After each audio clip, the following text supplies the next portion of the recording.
ओम श्री आशुतोषाय नमः। श्री गणेशाय नमः। श्री हरिवंश पुराण हरिवंश पर्व 49वां अध्याय।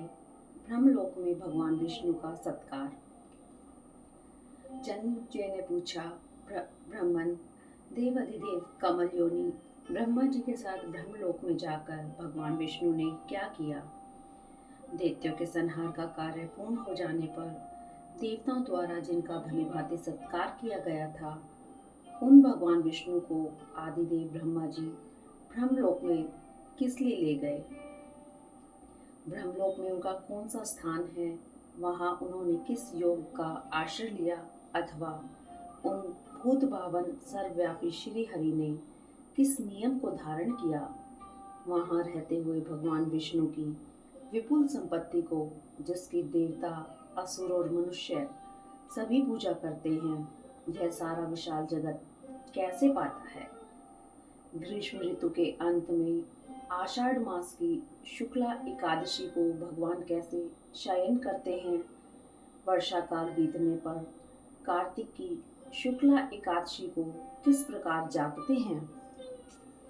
तथा ब्रह्मलोक नारायण आश्रम में रहकर वे संपूर्ण जगत की रक्षा का भार कैसे वहन करते हैं?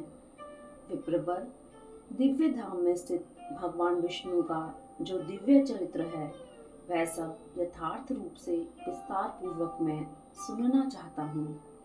वैशंपायन जी ने कहा, जन्मेजय, भगवान नारायण के जो कर्म हैं और जिस प्रकार वे ब्रह्मलोक में स्थित होकर ब्रह्मा जी के साथ आनंद का अनुभव करते हैं, वह सब पहले मुझसे सुनो। राजन, उनकी गति उन्हीं की इच्छा के अनुरूप होती है। वह सूक्ष्म है। उसके तत्व को ठीक ठीक समझ पाना देवताओं के लिए भी अत्यंत कठिन है। इस समय मैं भगवान के जिस चरित्र का वर्णन करने जा रहा हूँ, उसे तुम मेरे कथनानुसार सुनो।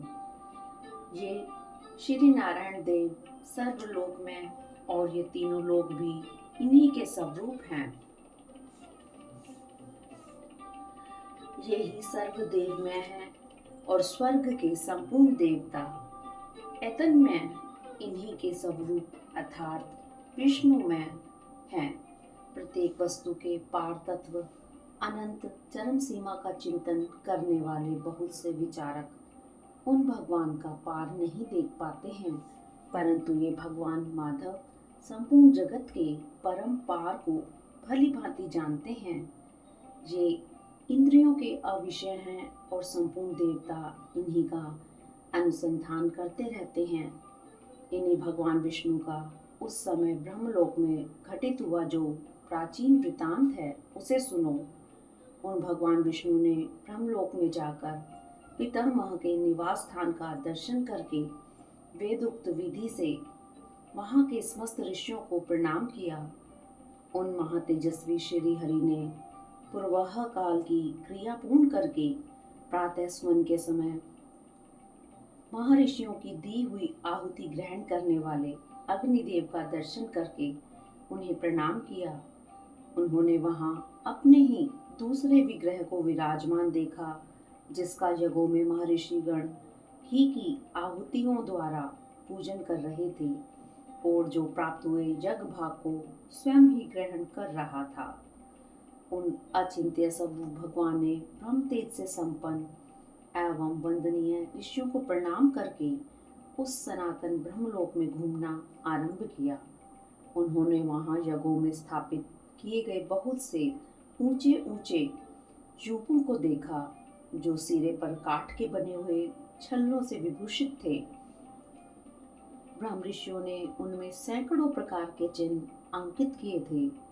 वे घी की उंगलियों से प्रकट हुए धूम की सुगंध लेते, ब्राह्मणों द्वारा उच्चारित वेद मंत्रों को सुनते और यज्ञों द्वारा होती हुई अपनी ही आराधना को देखते हुए वहां सब ओर विचरने लगे। जो यज्ञ मंडप में सदस्य रूप से विराजमान थे, वे सब देवता और ऋषि हाथों में पवित्री धारण करके अर्घ्य देने के लिए दोनों भुजाएं ऊपर उठाकर उन भगवान के विषय में परस्पर इस प्रकार कह रहे थे,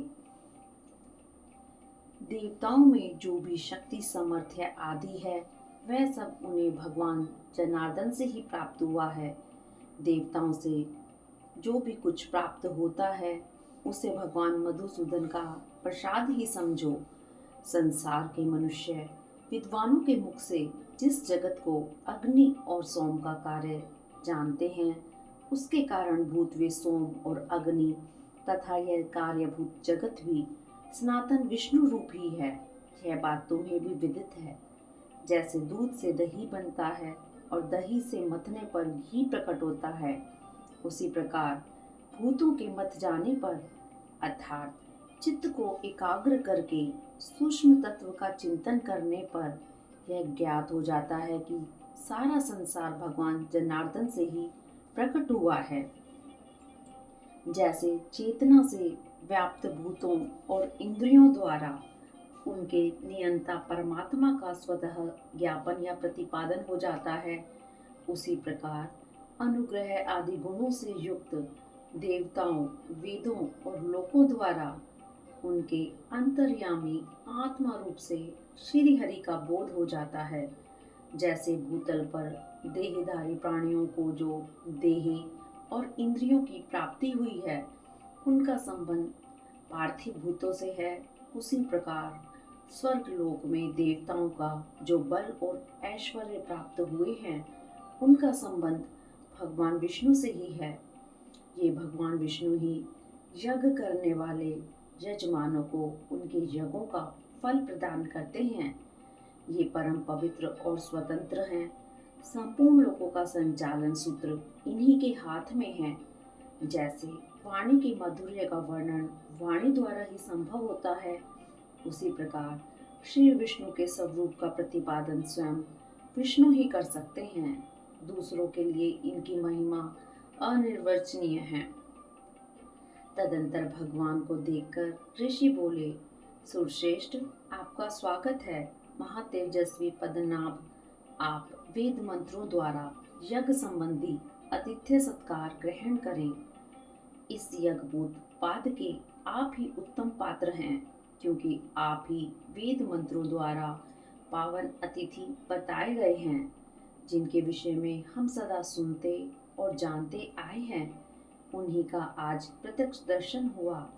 ये हमारे लिए बड़े सौभाग्य की बात है। आप सर्वव्यापी श्री हरि जब युद्ध के लिए चले गए थे तब हमारे यज्ञ कर्म ठीक तरह से नहीं हो पाते थे।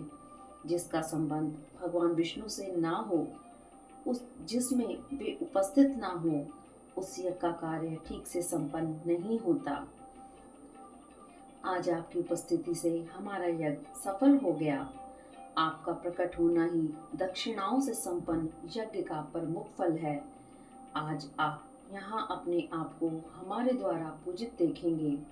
तब एवं वस्तु कहकर भगवान विष्णु ने उन सब का सम्मान किया। उनके द्वारा सम्मानित हो लोक पितामह ब्रह्मा भी अपने लोक में स्थित हो परम आनंद का अनुभव करने लगे। इस प्रकार श्री महाभारत के खिल भाग हरिवंश के अंतर्गत हरिवंश पर्व में ब्रह्मलोक का वर्णन नामक 49वां अध्याय पूरा हुआ। श्री हरिवंश पुराण हरिवंश पर्व 50वां अध्याय। नारायण आश्रम में भगवान विष्णु का शयन और उत्थान तथा पास आए हुए ब्रह्मा आदि देवताओं से उनके आगमन का प्रयोजन पूछना। वैशंपायन जी कहते हैं, जन्मेजय, उन ऋषियों से पूजित होकर सर्वेश्वर भगवान विष्णु ने पुराण प्रसिद्ध दिव्य ब्रह्मधाम में जो उन श्री नारायण देव का आश्रम है प्रवेश किया। प्रसन्नचित से उस यज्ञ भाग में इकट्ठे हुए उन सब महर्षियों से विदा ले आदिदेव पद्म योनि ब्रह्मा जी को प्रणाम करके अपने ही नाम से प्रसिद्ध हुए उस नारायण आश्रम में प्रवेश किया। उसमें प्रवेश करते ही भगवान ने संपूर्ण आयुधों का त्याग दिया। वहां उन्हें अपना शयन आगार दिखाई दिया जो समुद्र के समान शोभा पा रहा था। उसमें सनातन देवगण और शाश्वत महर्षि निवास करते थे। संवर्तक प्रलयकारी मेघों के अभिमानी देवता वहां विद्यमान थे। वह स्थान नक्षत्रों के आश्रयभूत ज्योतिर्मंडल से व्याप्त था। जो वहां जाने के अधिकारी नहीं हैं, उनके लिए वह दिव्य धाम अंधकार से आवृत है, अर्थात उनकी वहां पर पहुंच नहीं हो पाती है। देवताओं और असुरों के लिए भी वहां पहुंचना अत्यंत कठिन है।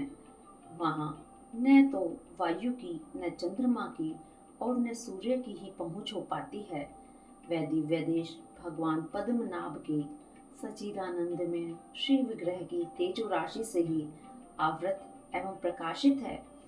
जो पहले सहस्त्रों मस्तकों से विभूषित विराट रूपधारी होकर शोभा पाते थे, उन्हीं भगवान ने उस दिव्य धाम में प्रवेश करते ही जगत के प्राणियों की कर्म वासनामयी जटा का भार सिर पर धारण किए वहां सोने की तैयारी की। तदंतर लोकों के अंतकाल को जानने वाली कृष्ण वर्णा काल रूपिणी निद्रा, जो नेत्रों का आश्रय लेकर शोभा पाती है, उन परमात्मा श्री हरि की सेवा में उपस्थित हुई। व्रतधारियों में श्रेष्ठ श्री हरि ने समुद्र और मेघों के जल से शीतल दिव्य शैया पर शयन किया। प्रलय काल में सारे जगत के एकार्णव मग्न हो जाने पर जिस नियम से भगवान के शयन का वर्णन पुराणों में मिलता है, उसी के अनुसार उस समय भी भगवान ने शयन किया था। जगत के अभ्युदय के लिए शयन करने वाले उन सर्वसमर्थ महात्मा विष्णु की वहां रहने वाले देवता और ऋषि उपासना करने लगे। सोए हुए भगवान की नाभि के मध्य भाग से एक कमल प्रकट होकर शोभा पाने लगा। उसकी कांति सूर्य के समान थी। वहीं ब्रह्मा का आदि आसन है, उसमें सहस्त्र दल हैं। वह बीज रूपी विभिन्न वर्णों से अंकित अत्यंत कोमल एवं अच्छी तरह खिला हुआ है। ब्रह्मा जी की जो पूर्व जन्मों की वासना है, वही सूत्र रूप से मानो भगवान का उठा हुआ हाथ है। उसके द्वारा वे सृष्टि आदि के लिए संकेत करते रहते हैं। इस प्रकार वे महामुनि श्री हरि सोते हुए ही समस्त लोकों के काल जनित उलटफेर की आवृत्ति किया करते हैं। उनके खुले हुए मुख से जो श्वास वायु निर्गत होती है, उससे प्रेरित होकर प्रजाओं की विभिन्न श्रेणियां बड़े वेग से निकलती और उत्पन्न होती रहती हैं। वे उत्पन्न हुए पवित्र प्राणी साक्षात ब्रह्मा जी के द्वारा ब्राह्मण, क्षत्रिय, वैश्य और शूद्र रूप से 4 भागों में विभक्त किए जाते हैं। फिर वे चारों वर्णों के लोग अपने अपने लिए बताए गए वेदोक्त कर्म का अनुष्ठान करके अपनी परम गति परमात्मा को प्राप्त कर लेते हैं। योग निद्रा का आश्रय लेकर शयन करने वाला जो भगवान विष्णु का योग माया से समावृत स्वरूप है, उसे स्वयं ब्रह्मा जी तथा ब्रह्मलोक के अविनाशी ब्रह्म ऋषि भी नहीं जान पाते हैं। वे ब्रह्मा आदि सभी ब्रह्म ऋषि किसी देश काल में सोए और किसी देश काल में आसन पर बैठकर जागते हुए भगवान के स्वरूप को यथार्थ रूप से समझ नहीं पाते हैं। उन्हें यह ज्ञात नहीं होता कि यहाँ कौन जागता है, कौन सोता है, कौन सर्वशक्तिमान होकर भी कोई चेष्टा नहीं करता है, कौन भोगवान है, कौन परम कांतिमान है तथा कौन कृष्ण से भी कृष्णतर है। देवता दिव्य युक्तियों द्वारा इनके विषय में विचार करते रहते हैं, परंतु वे अब तक इनके जन्म और कर्म के रहस्य का पता नहीं लगा सके हैं। उन परमात्मा ने अपने निश्वास भूत वेद मंत्रों के द्वारा जिनका उपदेश किया है, उन वैदिकी गाथाओं द्वारा जो उनके चरित्र को जानते थे, उन पुरातन ऋषियों ने ही पुराणों में उन परमेश्वर के स्वरूप का विशद विवेचन किया है। देवताओं के यहाँ भी महापुराण आदि से इनके पुरातन चरित्र का श्रवण किया जाता है। उनका कहीं अंत नहीं है। उन देव अधिदेव परमात्मा का उनके प्रभाव से प्रकट हुआ जो लीला चरित्र है, उसी से ये वैदिकी और लौकिकी श्रुतियां भरी हुई हैं। लोकों की सृष्टि के समय ये लोक भावन मधुसूदन सगुण रूप से प्रकट होते हैं और दानवों के विनाश के लिए सदा जागरूक रहते हैं। जहाँ सो जाने पर इन अविनाशी प्रभु को देवता भी नहीं देख सके थे, वहीं ये वर्षा काल में आषाढ़ शुक्ला एकादशी से कार्तिक शुक्ला एकादशी तक सोते और वर्षा व्यतीत होने पर जागते हैं। भगवान विष्णु ही वेद यज्ञ और समस्त यज्ञांग के उपकरण हैं। यज्ञों द्वारा प्राप्त होने वाली जो परम गति बताई गई है, वह भी ये भगवान पुरुषोत्तम ही हैं। भगवान के शयन काल में मंत्रपूत यज्ञ कर्मों का अनुष्ठान नहीं होता। शरद ऋतु में जब ये मधुसूदन जागते हैं, उस समय वाजपेयी आदि यज्ञों का अनुष्ठान आरंभ होता है।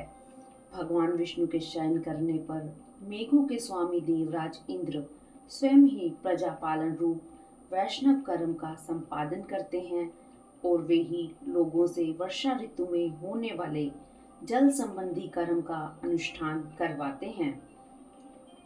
यह जो गहन तमोमयी माया है, वही संसार में निद्रा रूप में स्थित है। वह अकारण ही सबसे द्वेष रखने वाली और भयंकर है तथा युद्ध क्षेत्र में उतरे हुए राजाओं के लिए काल रात्रि के समान है। उस तामसी माया का शरीर है रात्रि, जिसका द्वार है अंधकार। वह दिन का नाश करने वाली तथा निद्रा द्वारा भूतल के समस्त प्राणियों के आधे जीवन को हर लेने वाली है। उसका स्वरूप भयंकर है। इस निशा एवं निद्रा रूपिणी माया से आविष्ट हुआ कोई भी प्राणी बारंबार जम्भाई लेने लगता है और महासागर में डूबे हुए मनुष्य के समान विवश होकर उसके वेग को सहन नहीं कर पाता है। पृथ्वी पर रहने वाले मरण धर्मा मनुष्यों को यह निद्रा भोजन अथवा किसी प्रकार के परिश्रम के कारण प्राप्त होती है। इस प्रकार यह लौकिकी निद्रा जगत के सभी प्राणियों को आती है। पृथ्वी पर देहधारियों को जो निद्रा आती है, वह प्राय सो लेने के बाद स्वयं ही नष्ट हो जाती है, परंतु जब प्राणियों का मृत्यु काल उपस्थित होता है, वह उस समय उसके प्राणों का प्रबल वेग से नाश कर डालती है। देवताओं में भी भगवान नारायण के सिवा दूसरा कोई इसे धारण नहीं कर पाता। भगवान विष्णु के शरीर से प्रकट हुई यह माया सर्वसंहारकारी काल की सखी है। वही यह माया भगवान नारायण के मुखमंडल में उनके नेत्र कमलों के भीतर स्थित देखी गई है। यही कमलनयनी नारी के रूप में भी प्रकट होती है। संपूर्ण विश्व को मोह में डालने वाली निद्रामयी माया अल्पकाल में ही समस्त लोगों को ग्रस लेती है। जिनका मार्ग सूक्ष्म है, उन परमात्मा श्री हरि ने समस्त लोगों के हित के लिए अर्थात उन्हें विश्राम सुख का अनुभव कराने के लिए इस निद्रा को धारण किया है। जैसे पति पतिव्रता स्त्री का सेवन करता है, उसी प्रकार विश्राम सुख की इच्छा वाले प्रत्येक व्यक्ति को समय समय पर इसका सेवन करना चाहिए। इस तरह अविनाशी भगवान विष्णु उस योग निद्रा से आच्छन्न हो संपूर्ण जगत को मोह में डालते हुए उस समय नारायण आश्रम में शयन करने लगे। वहां सोते हुए तथा महात्मा नारायण के हजारों वर्ष बीत गए। सतयुग तथा उत्तम त्रेता युग भी समाप्त हो गया। द्वापर के अंत में समस्त लोगों को अत्यंत दुख से पीड़ित जान महर्षियों द्वारा अपनी स्तुति सुनते हुए वे महातेजस्वी भगवान श्री हरि जाग उठे। ऋषि बोले, भगवान, जैसे पहले के उपभोग में लगी हुई फूल माला को त्याग दिया जाता है, उसी प्रकार आप अपनी इस सहज निद्रा को त्याग दीजिए। ब्रह्मा जी के साथ ये समस्त देवता आपके दर्शन की अभिलाषा में खड़े हैं। ऋषिकेश, ये उत्तम व्रत का पालन करने वाले ब्रह्मवेता महर्षि वेदोक्त स्त्रोतों का पाठ करते हुए आपका अभिनंदन करते हैं। भूत भावन विष्णु, ये जो आपके ही स्वरूप भूत पृथ्वी, जल, अग्नि, वायु और आकाश रूप महाभूतों के अधिष्ठाता देवता हैं, इनके शुभ वचन आप सुने। देव, ये मुनि मंडली सहित सप्तऋषि गाने योग्य दिव्य वाणी द्वारा स्वभावतः आपकी स्तुति करते हैं। कमल नयन उठे, माँ तेजस्वी पद्मनाभ, देवताओं के गुरुतर कार्यवश आपको जगाने के लिए कुछ कारण उत्पन्न हो गया है। वैशंपायन जी कहते हैं, जन्मेजय, तब सारे जल को समेट कर तथा अन अधिकारियों के लिए योग माया ने जो तमोमय आवरण लगा दिया था, उसको भी दूर करके भगवान ऋषिकेश अपनी उत्कृष्ट शोभा से प्रकाशित होते हुए उठे। उन्होंने देखा ब्रह्मा सहित समस्त देवता उपस्थित हैं। इनके मन में क्षोभ उत्पन्न हुआ है और उसी के संबंध में ये कुछ कहना चाहते हैं। उन्हें यह भी ज्ञात हो गया है कि ये लोग जगत के हित के लिए ही यहाँ पधारे हैं। निद्रा के द्वारा जिनके नेत्रों को विश्राम मिल चुका था, उन भगवान श्री हरि ने धर्म सम्मत, युक्ति संगत तथा तात्विक अर्थ से युक्त वाणी द्वारा उस समय उन देवताओं से इस प्रकार कहा। श्री भगवान बोले, देवताओं, तुम्हारा किससे युद्ध छिड़ा हुआ है? कहाँ से तुम पर भय आया है? अथवा किस देवता को किस वस्तु की आवश्यकता पड़ गई है? बताओ, कौन ऐसी वस्तु है जो मेरे पास नहीं है? दानवों की ओर से कौन सा ऐसा कार्य किया गया जो लोक के लिए अमंगलकारी और मनुष्यों के लिए कष्टजनक सिद्ध हुआ है? यह मैं शीघ्र जानना चाहता हूँ। आप सभी ब्रह्मवेताओं के बीच में इस उत्तम शैया को त्याग कर यहाँ मैं आपके कल्याण साधन के लिए तैयार खड़ा हूँ। बताइए, आपकी क्या सेवा करूँ? इस प्रकार श्री महाभारत के खिलबाग हरिवंश के अंतर्गत हरिवंश पर्व में भगवान विष्णु का योग शैया से उत्थान विषयक 50वां अध्याय पूरा हुआ। हरिओम तत्सत। हरिओम तत्सत।